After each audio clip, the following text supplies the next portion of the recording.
Hello my dear students, welcome back to my YouTube channel. मैं हूं सूरज चौधरी और आज मैं आपके लिए लेकर के आया हूं बहुत ही अच्छा टॉपिक, बहुत ही अच्छा चैप्टर। यह है क्लास 7 का रेस्पिरेशन इन ऑर्गेनिज्म। ठीक है, आप सभी लोगों के लिए चैप्टर बहुत ही ज़बरदस्त है क्योंकि ये इसमें आपको आपका खुद का रेस्पिरेशन पढ़ना है। ठीक, तो इसमें आप जो कुछ भी पढ़ें अपनी बॉडी से क्या करें, उसे कोरिलेट करते हुए चलें तो आपको बहुत ही अच्छे से समझ में आएगा। ठीक, तो चलिए हम लोग क्या करते हैं भाई, आज के अपने इस चैनल को, अपने वीडियो को स्टार्ट करते हैं। जिस वीडियो का नाम है रेस्पिरेशन इन ऑर्गेनिज्म। ठीक, ये क्लास 7 का वीडियो है। किसका है भाई? क्लास 7 का वीडियो है। अगर कोई 6 का बच्चा देख रहा है तो उसके लिए कोई दिक्कत नहीं है, क्योंकि वो भी रेस्पिरेशन के बारे में उसको पढ़ना है, वो भी इससे सीख जाएगा। ठीक, इसमें प्लांट और एनिमल दोनों का रेस्पिरेशन है। ठीक है, उसके बारे में हम दोनों के बारे में इसमें हम बताएंगे। तो चलिए हम लोग क्या करते हैं भाई, स्टार्ट करते हैं अपने इस टॉपिक को, अपने इस चैप्टर को, और जल्दी से जल्दी ख़त्म करते हैं। बहुत ही अच्छे तरीके से हम लोग समझेंगे। अगर आप हमारे चैनल पर नए हैं तो प्लीज़ सब्सक्राइब करें, लाइक करें, अपने दोस्तों को भी शेयर कर दें, वो भी हमारे चैनल से पढ़ लें। ठीक है, चलिए हम लोग क्या करते हैं भाई, स्टार्ट करते हैं। ठीक, तो यहाँ पे आप लोग देखने वाले हैं कि व्हाई डू वी रेस्पायर। सबसे पहला क्वेश्चन तो यही आना चाहिए कि आखिर हम लोग सांस क्यों लेते हैं, है कि नहीं? आप लोग आखिर सांस क्यों लेते हैं? ठीक है, तो जितने भी लिविंग ऑर्गेनिज्म हैं, ठीक, चाहे वो भाई प्लांट हो जाए, चाहे वो एनिमल हो जाए। ठीक है, अगर कोई लिविंग ऑर्गेनिज्म बोलता है तो आप लोग प्लांट और एनिमल दोनों को साथ में लेकर के चलेंगे। ठीक, चाहे वो प्लांट हो चाहे वो एनिमल हो। ठीक है, are made up of small microscopic unit called the cell. ये प्लांट भी सेल का बना हुआ है और एनिमल भी किसका बना हुआ है? सेल का बना हुआ है। तो हम लोग किसके बने हुए हैं? सेल के बने हुए हैं। सेल कैसी है भाई? माइक्रोस्कोपिक है। कैसी है? माइक्रोस्कोपिक है। ठीक है, और एक चीज़ मैं बता देता हूँ आपको, सेल की खोज किसने की थी? अगर कोई आपसे पूछता है, ठीक, तो उनको भी बताइएगा कि सेल की खोज रॉबर्ट हुक ने किया था। किसने? रॉबर्ट हुक ने किया था। कब किया था? 1665 ईस्वी में किया था। ठीक है, तो चलिए हम लोग और आगे जानते हैं। यहाँ पे उसके बाद आपको क्या देखना है भाई, कि जो these cells have different function to perform in these organism such as digestion, respiration, transportation and excretion. ठीक, अब देखिए आपकी बॉडी में अलग अलग सेल पाई जाती हैं। ठीक है, सेल वाले चैप्टर में इसके बारे में बहुत ही डिटेल से मैंने पढ़ा है, क्लास 9 का है, उसको आप लोग देख लेंगे तो कोई दिक्कत नहीं होगी। तो देखिए हमारी बॉडी में अलग अलग तरीके की क्या हैं? सेल हैं। और हमारे सेल्स को क्या करना है भाई? किसी सेल को डाइजेशन में हेल्प करना है, किसी सेल को रेस्पिरेशन में हेल्प करना है, किसी सेल को भाई ट्रांसपोर्टेशन करना है, ठीक, और किसी सेल को एक्सक्रीशन करना है। तो हर सेल का फंक्शन अलग अलग है। ठीक, अब उसके आगे हम लोग देखते हैं। ठीक, अब देखिए द सेल्स कैन परफॉर्म, जो सेल होती हैं इस फंक्शन को वो कैसे करेंगी? Cells can perform this function only if they get energy to do. भाई अगर आपको कोई काम करना है, क्या करना है? कोई काम करना है तो क्या चाहिए? सबसे पहले चाहिए एनर्जी। चाहिए कि नहीं चाहिए? और अच्छे से समझेंगे तो अगर आप देखें तो अगर आपके घर में जो पंखा लगा हुआ है, क्या लगा हुआ है? पंखा लगा हुआ है, वो कब चलता है? जब बत्ती आती है कि नहीं? या तो आप जब इन्वर्टर ऑन करते हैं, है कि नहीं, तभी तो चलती है। तो उसको भी क्या चाहिए? एक तरीके की क्या चाहिए? एनर्जी चाहिए। ठीक, जो आपके घर में जो बाइक हैं या कार वगैरह है, वो भी कब चलता है? जब उसमें पेट्रोल पड़ता है और उसमें क्या पड़ता है? डीजल पड़ता है। ठीक, तो उसमें जब डीजल और पेट्रोल पड़ेंगे तो क्या होगा? वो चलेगी। तो दे आल्सो नीड क्या? एनर्जी। ठीक है, उनको भी क्या चाहिए? एनर्जी चाहिए। तो अभी आपने जाना कि आपकी बॉडी में जो अलग अलग सेल हैं वह अलग अलग काम कैसे कर पा रहे हैं, जब उनको क्या मिलेगा? एनर्जी मिलेगा उस काम को करने के लिए। ठीक, तो hence all living organism need food. इसीलिए हम सबको किसकी रिक्वायरमेंट होती है? फूड की रिक्वायरमेंट होती है। फूड से हमको क्या मिलता है? एनर्जी मिलती है। और हम लोग अलग अलग तरीके के खाने को खाते हैं। ठीक है, अलग अलग तरीके के खाने को खाते हैं जिससे हमें सारे न्यूट्रिएंट्स क्या हो जाएं?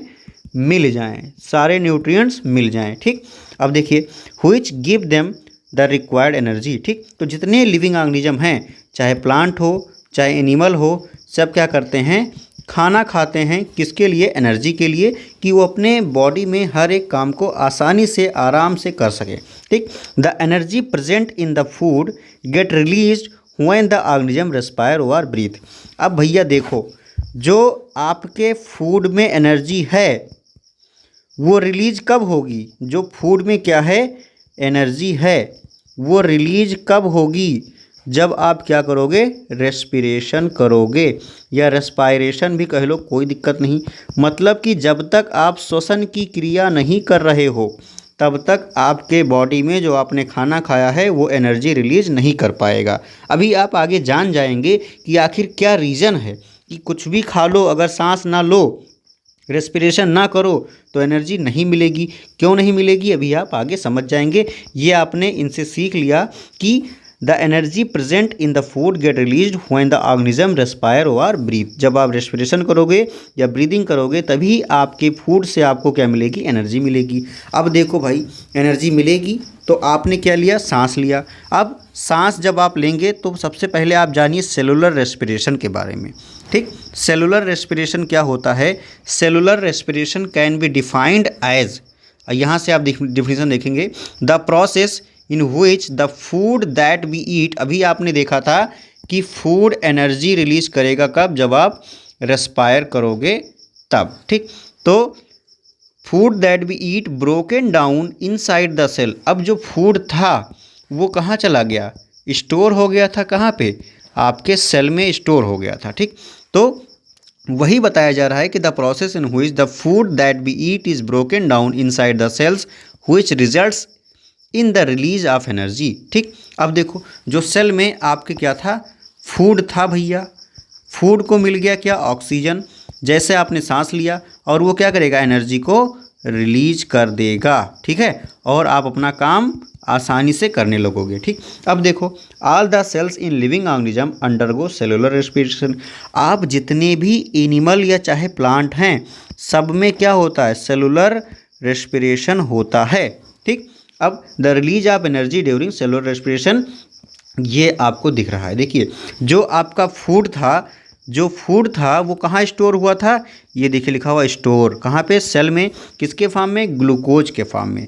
आपके बॉडी में जो सेल में खाना गया वो अभी डाइजेशन में आपने देखा होगा कि एब्जॉर्प्शन की प्रोसेस होती है, एब्जॉर्ब करेगा जो स्मॉल इंटेस्टाइन, जब वो एब्जॉर्ब करेगा ब्लड वेसल्स के थ्रू, ब्लड में जब खाना मिल जाएगा, ग्लूकोज मिल जाएगा, तो वो लेकर के कहाँ जाएंगे, वो सेल को दे देंगे। अब सेल में फूड क्या है, स्टोर हो गया है, किसके फॉर्म में, ग्लूकोज के फॉर्म में। जब वहाँ पे मिला ऑक्सीजन, ठीक, मिल गया ऑक्सीजन, तो एनर्जी क्या हो गई, रिलीज होने लगी। और क्या बन गया भाई, CO2 बन गया, और क्या बन गया, वाटर बन गया। तो देखिए C6H12O6 मतलब ग्लूकोज प्लस ऑक्सीजन क्या बना रहे हैं, CO2 बना रहे हैं, H2O बना रहे हैं, और यहाँ पे ATP रिलीज होगी, जिससे आपको क्या मिलेगा, ताकत मिलेगा, दौड़ने का, भागने का, लिखने का, पढ़ने का। ठीक है, चलो भाई और आगे देखते हैं।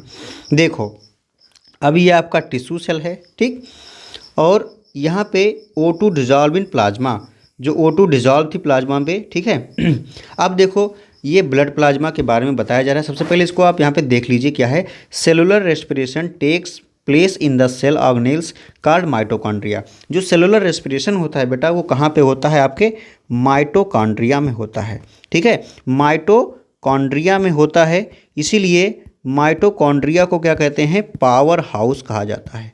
क्या कहा जाता है, पावर हाउस कहा जाता है। ये माइटोकॉन्ड्रिया कहाँ है, किस चिड़िया का नाम है, ये आपके सेल के अंदर पाया जाता है, और यही क्या कर देता है भाई, एनर्जी का फॉर्मेशन करता है, इसीलिए इसको क्या कहते हैं, पावर हाउस कहा जाता है। ठीक, तो सेलुलर रेस्पिरेशन कोई पूछे कहाँ होता है, कह दो फटाक से कह दो माइटोकॉन्ड्रिया में होता है।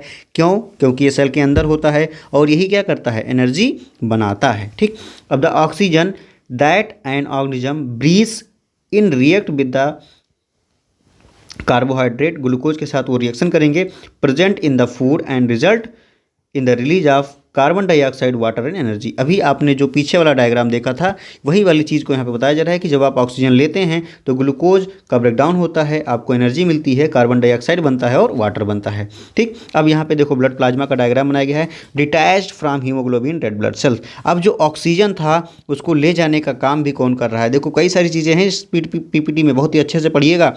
आपके ब्लड में क्या मिलता है, हीमोग्लोबिन मिलता है। HB लिखते हैं उसको शॉर्ट में। हीमोग्लोबिन का काम ही है भाई, ये सिर्फ O2 को लेकर के जाएंगे, इनका और कोई काम नहीं है। और आपके रेड ब्लड सेल्स मतलब RBC को लाल रक्त दें, लाल कलर देंगे, ठीक है, रेड कलर देंगे। और हीमोग्लोबिन का काम क्या है, ऑक्सीजन को ले जाओ। अभी ऑक्सीजन को ले गए, अब टिश्यू में जब पहुंचा तो वहाँ पे CO2 बना, फिर ये वापस आएगा कहाँ पे, RBC के पास। और RBC दोबारा ये लेकर के कहाँ आएगा, आपके लंग्स के पास लेकर के आएगा। और क्या कर दोगे, बाहर, क्या कर दोगे, बाहर। चलो भाई आगे बढ़ते हैं। यहाँ पे देखो फिर से और अच्छे तरीके से बताया जा रहा है। ऑक्सीजन आ रहा है, ठीक है, एयर के फॉर्म में आ रहा है, ठीक है। ऑक्सीजन अंदर गया, ब्लड में मिल गया, ठीक है। अब जब ब्लड में गया है, ठीक, तो RBC देखिए, RBC लेकर के जा रही हैं कैपिलरीज के थ्रू, और कार्बन डाइऑक्साइड यहाँ से आउट हो रहा है, ऑक्सीजन इन हो रहा है, ठीक। ऑक्सीजन इन हुआ और कार्बन डाइऑक्साइड आउट हुआ, और रेड ब्लड सेल्स देख लीजिए लेकर के जा रही हैं। फिर CO2 को यहीं पे बाहर कर देती हैं, ठीक, कैपिलरीज के थ्रू, और CO2 बाहर हो जाता है, ऑक्सीजन अंदर हो जाता है। एल्वियोलर वाल का ये डायग्राम दिखाया गया है, जो आपके लंग्स के अंदर पाई जाती हैं, क्या, एल्वियोली, ठीक है, एल्वियोली, उसी के वाल का ये डायग्राम बताया गया है। अब चलो आगे बढ़ते हैं। जब टाइप ऑफ रेस्पिरेशन की जब आप बात करते हैं तो यहाँ पे दो तरीके का रेस्पिरेशन हो जाता है, एक हो जाता है एरोबिक, दूसरा हो जाता है एनोरोबिक। शॉर्ट में समझते हैं कि एरोबिक रेस्पिरेशन क्या है। जब आप ऑक्सीजन के प्रेजेंस में कोई रेस्पिरेशन करते हैं तो उसे एरोबिक कहते हैं, और जब आप ऑक्सीजन ना हो उसके प्रेजेंस में करते हैं तो क्या हो जाता है, एनोरोबिक रेस्पिरेशन हो जाता है। This kind of respiration takes place in the presence of oxygen. जब ऑक्सीजन होगा तो इस तरीके के रेस्पिरेशन को क्या कहोगे, एरोबिक रेस्पिरेशन कहोगे। This type of respiration happen in the cell in the absence of oxygen. जब ऑक्सीजन ना हो तो वहाँ पे क्या होगा, एनोरोबिक रेस्पिरेशन होगा। देखिए जब भैया ऑक्सीजन के प्रेजेंस में आप सांस लोगे तो ज़्यादा मात्रा में एनर्जी मिलेगी, 38 ATP मिलेगा। ATP किस चिड़िया का नाम है ATP का फॉर्मेशन कहाँ पे हुआ था, अभी आपने देखा था माइटोकॉन्ड्रिया में हुआ था। कहाँ पे माइटोकॉन्ड्रिया में हुआ था ATP का फॉर्मेशन देखिए फिर उसके बाद अब एनरोबिक में आएंगे। It result in low amount of energy. यहाँ पे सिर्फ 2 ATP बनेगा, ठीक है। Human being and many other animal undergo aerobic respiration. हम लोग और बहुत सारे एनिमल क्या करते हैं, एरोबिक रेस्पिरेशन करते हैं। कुछ ईस्ट होते हैं, और ह्यूमन बीइंग कभी कभी क्या करते हैं, एनरोबिक रेस्पिरेशन करते हैं, जिसमें ह्यूमन की मसल्स जो होती है वो जो होती है एनरोबिक रेस्पिरेशन को करने लगती है। तो एनएरोबिक रेस्पिरेशन जो होता है वो ईस्ट करता है, और कुछ ह्यूमन बीइंग की मसल्स भी करती हैं एनएरोबिक रेस्पिरेशन। लेकिन यहाँ पे सिर्फ 2 ATP मिलेगा, 2 ATP मिलेगा मतलब कम एनर्जी इनको मिलती है। यहाँ पे क्या बनेगा, कार्बन डाइऑक्साइड बनेगा, वाटर बनेगा, रिलीज होगा एरोबिक रेस्पिरेशन में। और एनिमल के मसल में जब ये होगा तो लैक्टिक एसिड का फॉर्मेशन करेगा। मतलब ह्यूमन बीइंग जब अपनी मसल से रेस्पिरेशन करेंगे तो क्या बनेगा, एनएरोबिक रेस्पिरेशन लैक्टिक एसिड बनेगा। और ईस्ट जब क्या करेंगे, इथेनॉल को रिलीज करेंगे और कार्बन डाइऑक्साइड एनएरोबिक रेस्पिरेशन में। तो क्लास 7th वाले मेरे बच्चों इसका स्क्रीनशॉट ले लो, बहुत ही अच्छा है ये, डिफरेंशिएट बिटवीन एरोबिक और एनएरोबिक रेस्पिरेशन। अब आएंगे देखेंगे एनएरोब्स में, यहाँ पे देखो लिखा एनएरोब्स, ठीक। Organism that can exist in release in absence of the air is called anaerobe. Anaerobe किसे कहा जाएगा, ऐसे ऑर्गेनिज्म जो ऑक्सीजन ना हो फिर भी रेस्पिरेशन करके जिंदा रहें, उसी को क्या कहोगे, एनएरोब्स कहोगे। इसमें ईस्ट आपका बेस्ट एग्जाम्पल, ईस्ट आपका क्या है, बेस्ट एग्जाम्पल है। ईस्ट बेटा क्या है आपका, बेस्ट एग्जाम्पल हो जा रहा है। ईस्ट क्या होते हैं, ईस्ट जो होते हैं फंजाई होते हैं। ये देखो एग्जाम्पल के लिए यहाँ पे ईस्ट दिया गया, ठीक है। They are unicellular organism that exist in absence of oxygen, ठीक है, एज वेल। ये देखो ईस्ट का डायग्राम बना हुआ है। एज अ बाई प्रोडक्ट दे रिलीज एथेनॉल, ठीक, एथेनॉल को ये रिलीज करेंगे, कार्बन डाइऑक्साइड को रिलीज करेंगे। That is why they are used to make wine and beer. इनका यूज कहाँ होता है, वाइन और बियर बनाने में किया जाता है, जो एल्कोहल वगैरह होती हैं। This is called as alcohol fermentation. जब ईस्ट जो है एनएरोबिक रेस्पिरेशन करेगा, इथेनॉल को बनाएगा, तो उसे आप क्या कहोगे भाई, अल्कोहल फर्मेंटेशन कहोगे। और इथेनॉल का यूज़ क्या करेंगे भाई, वाइन और बियर बनाने के लिए किया जाता है, जो अल्कोहल होता है। अब उसके आगे बढ़ेंगे, anaerobic respiration in human being, ठीक। जब कभी आप दौड़ते हो, भागते हो, खेलते हो, कूदते हो, हंसते हो, गाते हो, बहुत ज़्यादा काम करते हो, फिजिकली वर्क करते हो, तो क्या होता है, हमारी मसल्स, हमारी बॉडी को ज़्यादा एनर्जी चाहिए, ठीक है, ज़्यादा क्या चाहिए, एनर्जी चाहिए, ठीक है, ज़्यादा एनर्जी चाहिए तो क्या होता है, हमारी मसल्स भी कभी कभी अपने आप रेस्पिरेशन करने लगती हैं बिना हमारी इजाज़त के। ठीक, जब ज़्यादा एनर्जी चाहिए तो भाई एनर्जी का सोर्स भी होना चाहिए, तो हमारी मसल्स क्या करती हैं, एनारोबिक रेस्पिरेशन करने लगती हैं। जब एनारोबिक रेस्पिरेशन करेंगी तो वहाँ पे क्या बनेगा, लैक्टिक एसिड का फॉर्मेशन हो जाएगा। लैक्टिक एसिड बनेगा और लैक्टिक एसिड क्या करता है, मसल्स को क्या करता है, मसल्स क्रैम्प कर देता है, मतलब ऐंठन होने लगती है, जकड़न हो जाती है। ठीक, अब देखो लिखा है when we undergo heavy exercise such as running, weightlifting, cycling or walking for longer duration, in such situation the muscles require more energy and the supply of oxygen not enough। तो क्या बनेगा, लैक्टिक एसिड बनेगी और muscles cramp कर जाएगी। ठीक है, फिर उसके बाद देखो hence anaerobic respiration takes place in the muscles. जो एनारोबिक रेस्पिरेशन होता है वो मसल्स में टेक्स प्लेस लेता है। As a result muscles also produce lactic acid along with energy. Energy के साथ साथ क्या बनाएंगी, लैक्टिक एसिड बनाएगी। एनर्जी कितना, सिर्फ 2 ATP। ठीक है, और this lactic acid accumulate in the muscles and cause cramp. Muscle cramp हो जाती है, that is why we often feel cramp while we do heavy exercise. ठीक है, अब देखो In order to get relief from the cramp, we can take a hot water bath or massage our muscle। आप क्या कर सकते हैं, massage करो, मसल्स पे मसाज करो या तो फिर गर्म पानी से उसे धुल लो। ठीक है अब उसके बाद बढ़ेंगे, देखो अब आते हैं ब्रीदिंग पे आते हैं भाई। ब्रीदिंग क्या है, ब्रीदिंग आप सांस को अंदर ले लो और सांस को बाहर छोड़ दो, यही क्या हो जाता है, ब्रीदिंग हो जाता है। Inhalation and exhalation of gases is known as breathing. ठीक, अब उसके बाद आएंगे ब्रीदिंग रेट।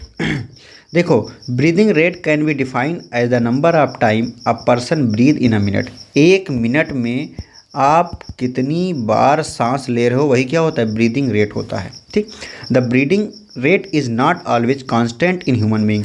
अब ह्यूमन बीइंग का जो ब्रीदिंग रेट है भैया, कांस्टेंट का मतलब कभी भी ये नहीं कहा जा सकता कि एक ही तरीके, मतलब 1 मिनट में वो कितने ही बार सांस लेंगे। ठीक है अब देखो द ब्रीदिंग रेट जो है always constant in not always constant in human being. We generally breathe faster when our body need more energy, for example while exercising.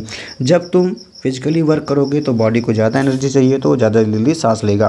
This is so because the body need more oxygen that can break down the food and produce more energy. जब ज़्यादा oxygen जाएगा तो ज़्यादा food का break down होगा तो आपको मिलेगी क्या, ज़्यादा एनर्जी मिलेगी। अब एवरेज एडल्ट ह्यूमन बीइंग की अगर बात करें, जैसे कि कोई फिजिकल एक्सरसाइज नहीं कर रहा है, नॉर्मली अगर बात करें तो 15 से और 18 टाइम इन ए मिनट क्या करते हैं, वो सांस लेते हैं। जब एक्सरसाइज वगैरह कर रहे होते हैं तो वो 25 हो जाता है। अब देखो जहाँ 15 और 18 था वहाँ पे बढ़ के 25 हो गया, मतलब ज़्यादा एनर्जी चाहिए तो भाई ब्रीदिंग रेट बढ़ेगा। The mechanism of breathing in human being, mechanism आप देख लीजिए। ठीक है, देखो we take in air present in the environment through our nostril which travel through the nasal cavity. आप अपनी नॉस्ट्रिल किसे कहा गया, ये जो 2 छेद है इसी को कहते हैं नॉस्ट्रिल।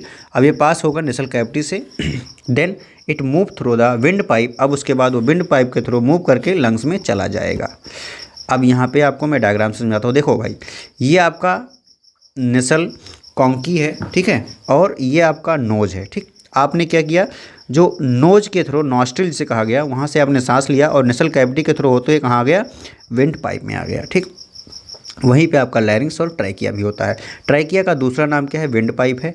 इसी का दूसरा नाम क्या हो जाता है, विंड पाइप हो जाता है। ठीक है, the lungs are located in the chest cavity is surrounded by ribs. जो आपका ये लंग्स होता है वो ऊपर से किससे घिरा हुआ है, रिब केज से घिरा हुआ है। ठीक है, रिब्स से घिरा हुआ है। अब देखिए on the floor of the chest cavity lay a muscle sheet called diaphragm. ठीक, अब देखो जो चेस्ट कैविटी होती है बेटा उसके फ्लोर पे यहाँ पे देखो एक डायाफ्राम बना हुआ है, ये डायाफ्राम का डायग्राम है।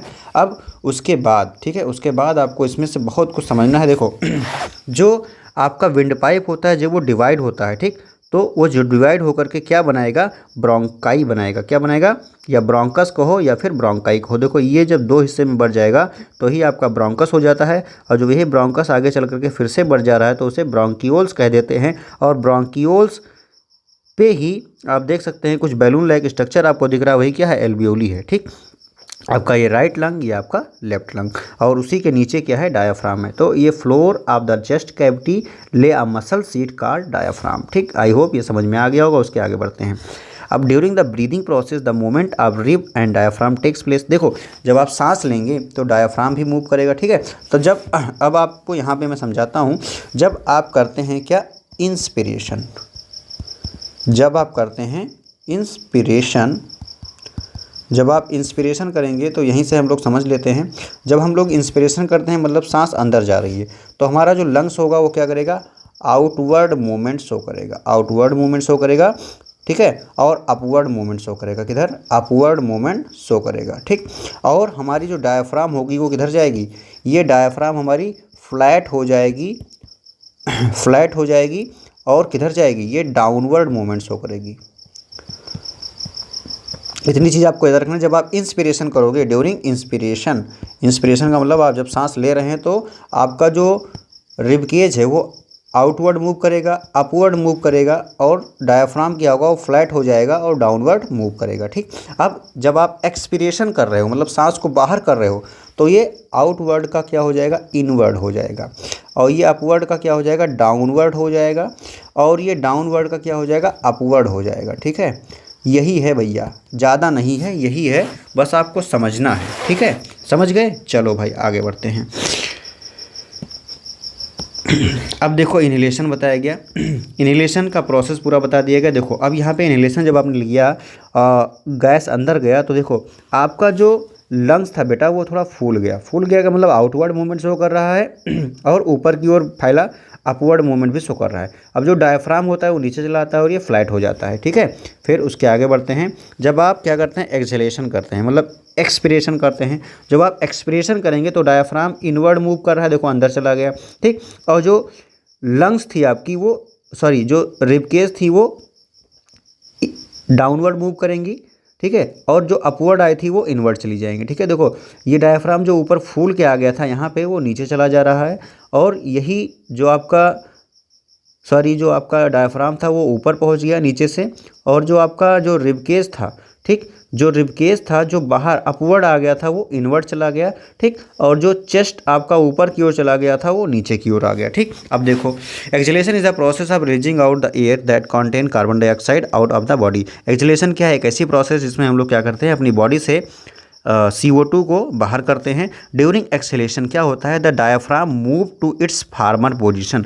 फार्मर पोजीशन का मतलब जो पहले की अवस्था में चला जाता है। ठीक, and the rib move downward. जो रिब थी वो भैया नीचे की ओर आ गई, एंड द इनवर्ड। ठीक है, डाउनवर्ड और इनवर्ड, देखो नीचे आ गई डाउनवर्ड और इनवर्ड चली गई, अंदर की ओर चली गई।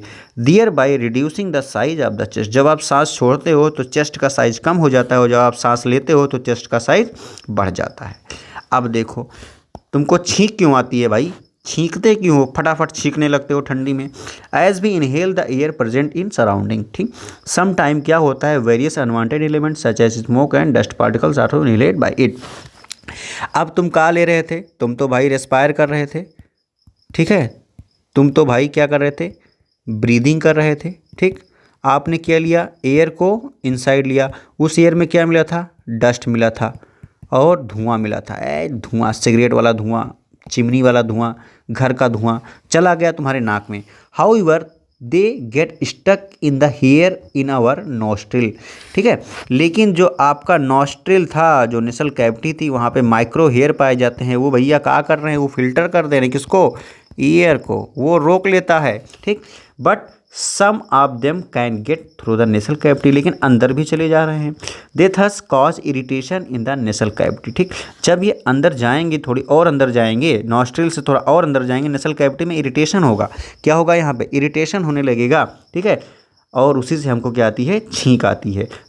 This help in getting rid of the unwanted particles out of the nasal cavity. जब तुम सांस ले, सॉरी जब आप छींकते हैं तो नाक से पता नहीं क्या क्या बाहर आ जाता है, वो सब क्या है, वो सब वेस्ट प्रोडक्ट थे जो अंदर घुस गए थे। अब उसके आगे चलते हैं। यहाँ पे जब आप आएंगे तो एनिमल में हम लोग ब्रीदिंग देखने जाते हैं, जो कॉकरोच होता है। ठीक, कुछ इंसेक्ट जो होते हैं like cockroaches have small opening called spiracle. जो काकरोच होता है उनके पास छोटे छोटे ओपनिंग होती है बेटा, उनको क्या कहते हैं, उनको कहते हैं स्पाइरकल्स। ठीक है, ये ध्यान रखिएगा, स्पाइरकल्स कहते हैं। Present on the side of the bodies, उनकी ये कहाँ होगा, बॉडी के साइड पे प्रेजेंट रहेगा। ठीक है, कहाँ, बॉडी के साइड पे, ये देखिए प्रेजेंट है, यहाँ यहाँ यहाँ ये सब। ठीक है, also they have and pair tube like structure called the trachea. अब ये स्पाइरकल किससे जाकर के जुड़ेगा, ट्रैकिया से जाकर के जुड़ जाएगा। ठीक है, और ये जो ट्रैकिया होता है that allow the exchange of gases into these insect. अब ट्रैकिया के पास क्या होते हैं भाई, ट्रैक्यूल्स होते हैं, ट्रैक्यूल्स होते हैं, ट्रैक्यूल्स। ठीक है, ट्रैक्यूल्स हो जाएंगे, वहीं पे क्या होगा, गैस का एक्सचेंज होगा, गैस का क्या होगा, एक्सचेंज होगा। ठीक है, ये ध्यान रखिएगा। तो जो ग्रासहॉपर आपने देखा या कुछ इंसेक्ट को देखते हैं तो उनके पास होता है स्पाइरकल। स्पाइरकल कहाँ पे मिलेगा, बॉडी के साइड में मिलेगा। स्पाइरकल जाएगा एक ट्यूब लाइक स्ट्रक्चर से जुड़ेगा, जिसको कहेगा ट्रैकिया, और ट्रैकिया के पास क्या है, माइन्यूट पोर है, ट्रैक्यूल्स हैं, जिससे क्या होता है, गैस का एक्सचेंज होता है। आगे बढ़िए, ये देखिए the air enter the body through the spiracle and diffuses in the cell via trachea. आप यहाँ पे ट्रैकिया के पास ट्रैक्यूल भी ध्यान में रखेंगे। ठीक है, कोई दिक्कत नहीं है। Similarly the air from the cell enter the trachea and move out the body through the spiracle. जब जिसके थ्रू अंदर गया उसी के थ्रू बाहर हो जाएगा। अब अर्थवार्म पे, ब्रीदिंग पे आ जाएंगे। अर्थवार्म है बे सॉफ्ट स्लाइमिंग ऑफ मॉइस्ट स्किन। देखो भैया, अर्थवार्म जो होता है उसके बॉडी जो है वो स्लाइमी होती है, चिपचिपी सी होती है। ठीक है, अब hence the gas can easily pass in and out of the earthworm through skin. इसकी स्किन जो होती है ये हाईली सप्लाइड होती है, किससे, ब्लड कैपिलरीज से। किससे, ब्लड कैपिलरीज से हाईली सप्लाइड होती है। वो ब्लड कैपिलरीज क्या कर रही हैं भाई, O2 को ले रही हैं और CO2 को बाहर कर रही हैं। ठीक, तो ये किससे सांस लेते हैं, अर्थवार्म स्किन से लेते हैं। किससे, स्किन से, और स्किन कैसा, मॉइस्ट स्किन से लेते हैं। अब सिमिलरली फ्लॉग आल्सो है स्लिपरी। अब भैया ये जो मेंढकी बनी है ये भी कैसे सांस लेता है, मॉइस्ट स्किन से सांस लेता है। कब, जब भी रहेगा पानी में, और जब भी आएगा बाहर तो किससे सांस लेगा, लंग से लेगा। इसके बाद दो सिस्टम है सांस लेने के लिए। ठीक है, अब आगे देखो सिमिलरली फ्लॉग आल्सो है slippery and moist skin that can help in breathing. However frog contain lung too, lung भी इनके पास पाया जाता है। आ गए मछली रानी के पास। मछली के पास आप देख सकते हैं ये हो जाता है माउथ, ये है पानी, और ये है इनका गिल्स। ये लगातार पानी पीती रहती हैं, लगातार पानी पीती रहती हैं। और यहाँ पे देख सकते हैं आप गिल्स में क्या पाया जा रहा है, गिल स्लिट पाई जा रही है। देखो, animal that live under water have special respiratory organ called gills. इनके पास क्या है, गिल्स है। They are a comb like structure. देखो, कॉम्ब लाइक स्ट्रक्चर है present on the skin these animal. ठीक है, gills allow the exchange of gases between animal and the water easily. Some animal also called the amphibian can breathe on land by lung and through moist skin under the water, for example frog and toad. अब यहाँ पे आपको बताया कुछ नहीं गया ज़्यादा, सिर्फ बताया गया कि ये गिल से सांस लेते हैं। गिल्स के पास होते हैं गिल स्लिट। क्या होते हैं, गिल स्लिट होते हैं। अब गिल स्लिट क्या करती हैं भाई, गैस के गैसियस एक्सचेंज में हेल्प करेंगी। क्या करेंगी, गैसियस एक्सचेंज में हेल्प करेंगी। और इस मछली को ऑक्सीजन मिलेगा कहाँ से, जो वाटर में क्या है, वाटर में डिज़ोल्व ऑक्सीजन था, वही ये क्या करेंगी, लगातार पानी पी के उसी को ऑक्सीजन को ले लेंगी और CO2 को बाहर कर देंगी। कौन, गिल्स करेगा। ठीक, कुछ ऐसे भी एनिमल होते हैं जिन्हें एम्फीबियन कहा जाता है। एम्फीबियन ऐसे होते हैं जो पानी में भी रहेंगे और लैंड पे भी रहेंगे, जैसे कि मेंढकू। क्या है, मेंढकू। ठीक है, अब उसके बाद आएंगे इनहेलेशन और एक्सहेलेशन दिखाया गया। ठीक है, अब ब्रीदिंग इन फिश देखिए, इनहेल कर रही है, बक्कल कैविटी से होते हुए जा रहा है। फायरिंग्स भी यहाँ पे होता है। Gills in the Gill chamber यहाँ पे पाया जा रहा है। ठीक, तो ये इनहेलेशन हुआ। ठीक, और एक्सहेलेशन में देखिए अपरकुलम जो देखिए, अब ये जो मछली है, ये वाला जो पोर्शन होता है बेटा, ये गिल्स हो गया। गिल्स के ऊपर जो कवरिंग होती है उसी को कहते हैं अपरकुलम। ठीक, और उसके नीचे होता है ओएसोफेगस। ठीक, अब देखो उसके आगे आ जाओ पौधा में कैसे सांस लेते हैं भाई। पौधा के पास ऐसी क्वालिटी होती है कि पौधा अपने तीनों जगह से सांस लेता है। किससे भी, लीफ से भी, स्टेम से भी, और रूट से भी। ठीक, ये हर जगह से सांस ले लेगा। ठीक, ये देखो CO2 बाहर से ले रहा है, C6H12O6 बना रहा है, O2 है, ठीक है, H2O है, H2O है, H2O है। तो ये देखो ये क्या कर रहा है ये फोटोसिंथेसिस का डायग्राम छप गया भाई। किसका है? फोटोसिंथेसिस का डायग्राम छप गया है। देखो अब जो प्लांट है बेटा, प्लांट जब लीफ से रेस्पिरेशन करेगा तो उसके पास क्या मिलेगी? स्टोमेटा मिलेगा। क्या मिलेगा? स्टोमेटा मिलेगा। जब प्लांट स्टेम से सांस लेगा उसके पास होगा क्या? लेंटिसेल। क्या होगा? लेंटिसेल। और जब ये रूट से सांस लेगा तो उसके पास हो जाएंगी रूट हेयर। क्या हो जाएंगी? Root hair. ये याद रखना। अब कोई कहे बचवा ये बताओ ये देखिए, the woody stem of plant have lenticel for the exchange of respiratory gases. ये देखो लेंटिसेल पाई जा रही है। ये अब कोई कहे कि बताओ कि पौधे को O2 मिलेगा कहाँ से? कहाँ से मिलेगा? उनको सॉइल से मिलेगा। किससे? सॉइल से, जो किसके फॉर्म में रहता है? डिजॉल्व फॉर्म में रहता है, ठीक है, वहीं से मिलेगा ही। और क्या करेंगे? रूट हेयर क्या करेंगी? एब्जॉर्ब कर लेंगी। क्या करेंगी? एब्जॉर्ब कर लेंगी। वहाँ पे कौन सी प्रोसेस होगी? डिफ्यूज़न। क्या होगी? डिफ्यूज़न की प्रोसेस होगी। ये सब याद रखा करो, ठीक है। अब उसके बाद देखो भाई, why plant can die if over watered. अगर बाढ़ आ गया, खूब देर तक पानी भरा है, तो ये जो पौधा है बेचारा मर काहे जाता है। ये देखो, we know that the root get oxygen from the soil. ठीक देखो, ये रूट हेयर है, एयर स्पेस पाया जाता है, सॉइल पार्टिकल्स हैं। ये रूट हेयर क्या की, यहाँ से एयर को एब्जॉर्ब कर लेगी और भेज देगी जा जा जा जा जा। कौन लेकर जाएगा? जाइलम। कौन लेकर जाएगा? Xylem. We also understand that the air in the soil present between the soil particles. Soil particles के बीच में क्या है? एयर प्रेजेंट है। Along with the air soil also contain some water और मॉइस्चर। ठीक, एयर के साथ साथ वहाँ पे क्या होता है? कुछ H2O मॉलिक्यूल भी होते हैं। किसके पास? सॉइल पार्टिकल्स के पास।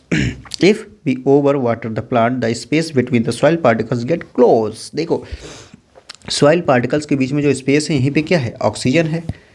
और जब ये पानी भरा रहेगा तो चिपक जाएंगे। ठीक, if we over water the plant the space between the soil particles get close. तो वो जब क्लोज हो गया तो as a result the root will not able to get enough water. ठीक, और क्या हो जाएगा? प्लांट मर जाएगा। किसके बिना? ऑक्सीजन के बिना। ठीक है। चलो भाई, जल्दी से कमेंट करो कि मैंने वीडियो देख लिया है। अपना नाम लिख के कमेंट कर दो। बहुत मेहनत लगी है इस वीडियो को बनाने में। PPT बनाया है, उसके बाद बोल रहा हूँ, गला भी बैठ गया है। तो आप लोग बेटा अच्छे से देखो और अच्छे से पढ़ो। ठीक है। Thank you for watching my video.